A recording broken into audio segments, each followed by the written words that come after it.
Hello students, welcome to my YouTube channel Katar Singh classes. इस video में हम क्लास 9 मैथ्स का चैप्टर नंबर 8 का एग्जाम्पल नंबर 5 स्टडी करेंगे। देखते हैं क्या है example number 5। Show that the bisector of angles of a parallelogram form a rectangle. इसने बोला है एक पैरेललोग्राम है, उसके एंगल का बाइसेक्टर अगर मैं बनाता हूं तो उससे क्या फॉर्म होगा, रेक्टेंगल फॉर्म होगा। ये मुझे शो करना है कि वो रेक्टेंगल होगा। देखो पहले डायग्राम बताता हूं कैसे बना है। आपको एक पैरेललोग्राम गिवन है, ठीक,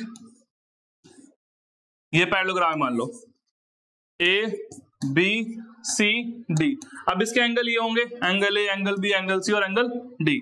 अब मैं अगर इन एंगलों का बाइसेक्टर बनाता हूं, बाइसेक्टर मतलब जो एंगल को दो इक्वल पार्टों में डिवाइड करे, तो वो लाइन उस एंगल के बिल्कुल बीच से निकलेगी।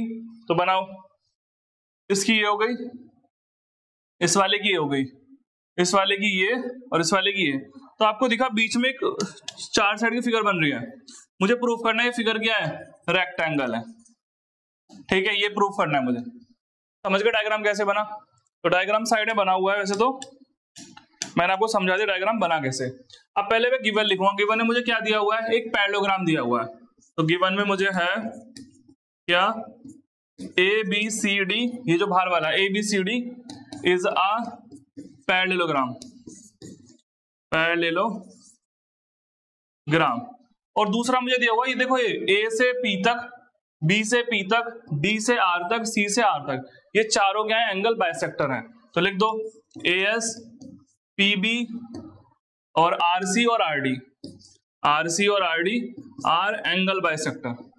क्या है ये, एंगल बाइसेक्टर।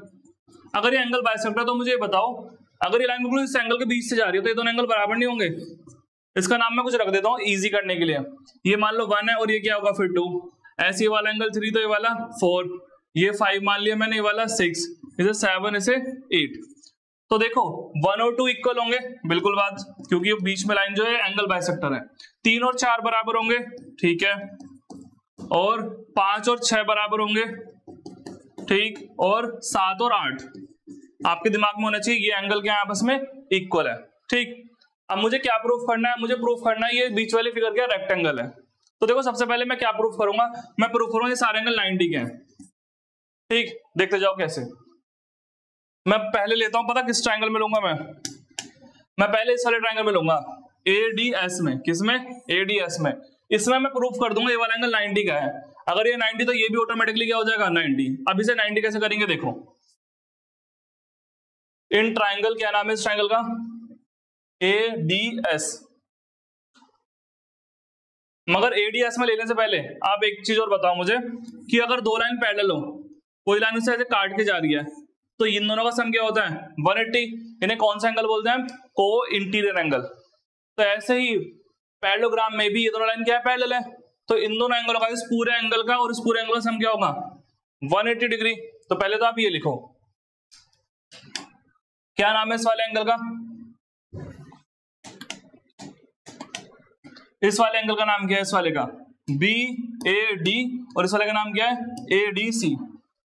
तो angle B A D plus angle A D C equal to कितना आएगा, इजिकल टू 180 डिग्री। आप एक चीज और लिखोगे कि ए बी और डी सी क्या है, पैरेलल है। ए बी और डी सी क्या है, पैरेलल है। तो ये कौन सा एंगल हो गए, ये जो एंगल लिए हैं इन्हें बोल सकते हो आप को इंटीरियर एंगल, या बोल सकते हो एडजेसेंट एंगल भी बोल सकते हो, को इंटीरियर एंगल।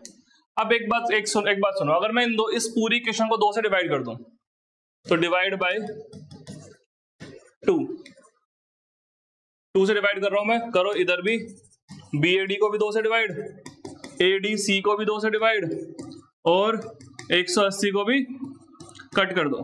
तो देखो बी ए डी कहां है, ढूंढो बी ए डी। इस पूरे को तुमने किससे डिवाइड किया, 2 से, ठीक है, तुमने 2 से डिवाइड किया। अब 2 से डिवाइड किया तो इस एंगल का आधा नहीं हो गया, बी ए डी का क्या हो गया, हाफ। अब हाफ मेरी मर्जी में 1 लूं या 2 लूं, ठीक है। और ऐसे ही इस वाले एंगल, ये जो एंगल है इसका भी हाफ किया है मैंने, देखो एडीसी का भी हाफ। तो उसमें मेरी मर्जी में 3 लो या 4 लो, कोई सा भी एंगल ले सकता हूं। तो मैं लिखूंगा ये वाला एंगल कि इसका हाफ कौन सा एंगल मान लेता हूं मैं, एस ए डी, जिसको मैंने क्या माना है 2। तो ये हो गया एंगल 2। और ये वाला एंगल कौन सा लूंगा मैं, एंगल 3, क्योंकि इस पूरे एंगल का हाफ मेरी मर्जी में ये वाला एंगल लो या इधर वाला लो या इधर वाला। तो मैं ले लूंगा एस डी ए वाला एंगल। उसका नाम क्या है 3, और ये कट के कितना आ गया 90। तो इन दोनों का सम कितना आ गया 90। एंगल 2 प्लस एंगल 3 कितना आ गया 90 डिग्री। यहां तक क्लियर? ठीक है, ये हो गई आपकी first equation.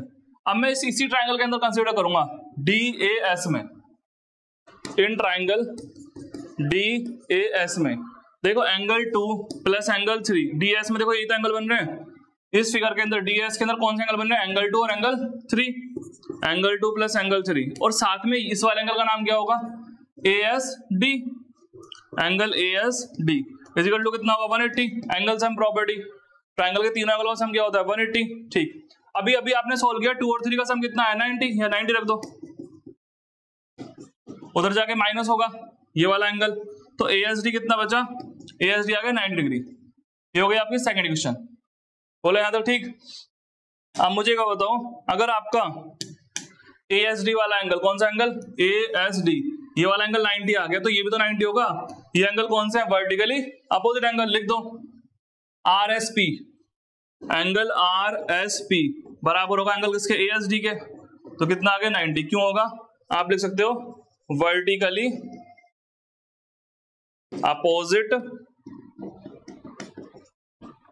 Angle, vertically opposite angle है, बोलो ठीक। अच्छा, ये वाला एंगल 90 आ गया। जैसे अब एक बात बताओ मुझे, जैसे मैंने इस ट्रायंगल के लिए किया, क्या मैं इसके लिए नहीं कर सकता, मैं इसके लिए भी कर सकता हूँ यही चीज सेम। तो इन दोनों का सम 90 आएगा, 6 प्लस 7 का सम क्या आ जाएगा 90, और ये 90 तो ये भी क्या हो जाएगा 90, तो इस तरह ये भी 90। और जैसे मैंने इधर के लिए किया, क्या मैं इसके लिए नहीं कर सकता, देखो देखते जाओ, क्या मैं इसके लिए नहीं कर सकता, इस वाले ट्रायंगल के लिए भी, ये भी एंगल बाइसेक्टर है दोनों, तो इस ट्रायंगल में ये वाला एंगल क्या आ जाएगा ऑटोमेटिकली 90, और ऐसे ही नीचे वाले का भी एंगल क्या आ जाएगा, ये वाला भी 90। तो आपको सारा करने की जरूरत नहीं है, एक कर दिया लिखोगे सिमिलरली, और मैं ये सारा क्लीन कर रहा हूं, ठीक।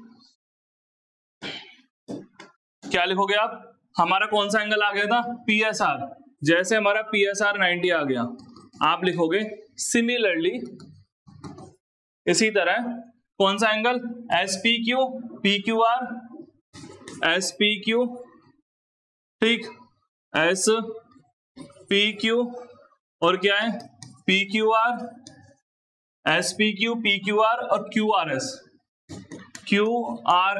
ये सारे एंगल कितने हो जाएंगे 90। सिमिलरली इसी तरह हम इसने भी 90 कर सकते हैं। अब इस फिगर में, ये चार्ट की जो फिगर है, इसमें सारे एंगल 90 के हो चुके हैं।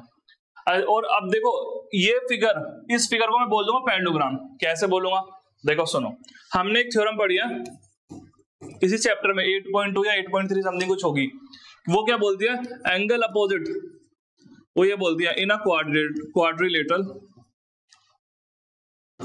इन अ क्वाड्रिलेटरल, एक क्वाड्रिलेटरल में if opposite angle are equal, क्या है अपोजिट एंगल, क्या है अपोजिट एंगल्स आर इक्वल हो जाए, देन इट इज पैरेललोग्राम। तो वो क्या होता है, वो पैरेललोग्राम बन जाता है, पैरेललोग्राम बन जाता है। बोलो बात ठीक है। तो ऐसे ही अगर देखो ये 90 आया मेरा, तो ये भी तो 90 आया, अपोजिट एंगल बराबर हो गए, ये 90 आया तो ये भी क्या है 90, तो ये फिगर क्या बन गया, फिर पैरेललोग्राम बन गई है। तो दिस इंप्लाइज, क्योंकि सारे एंगल 90 के हैं, PSRQ, this implies PSRQ is a parallelogram. ये पैरेललोग्राम हो गया। अब बोलो ठीक है यहां तक। और आपको पता है अगर पैरेललोग्राम में सारे एंगल 90 के हो जाएं, पैरेललोग्राम एंड ऑल एंगल कितने के हो गए हैं इसमें, एंड ऑल इंटीरियर एंगल इसके कितने के हो गए हैं, ऑल इंटीरियर एंगल 90 के हो गए, ऑल इंटीरियर एंगल्स कितने के हो गए 90 के। सो ये PSRQ क्या बन जाएगा, इज अ, ये बन जाएगा रेक्टेंगल। बोलो ठीक, तो हमारा प्रूव हो गया ये क्या है, रेक्टेंगल है। क्लियर। तो इस वीडियो में सिर्फ इतना ही। Thank you students for watching my YouTube channel Katar Singh classes. कुछ डाउट रह गया तो कमेंट सेक्शन में लिख के जरूर बताएं।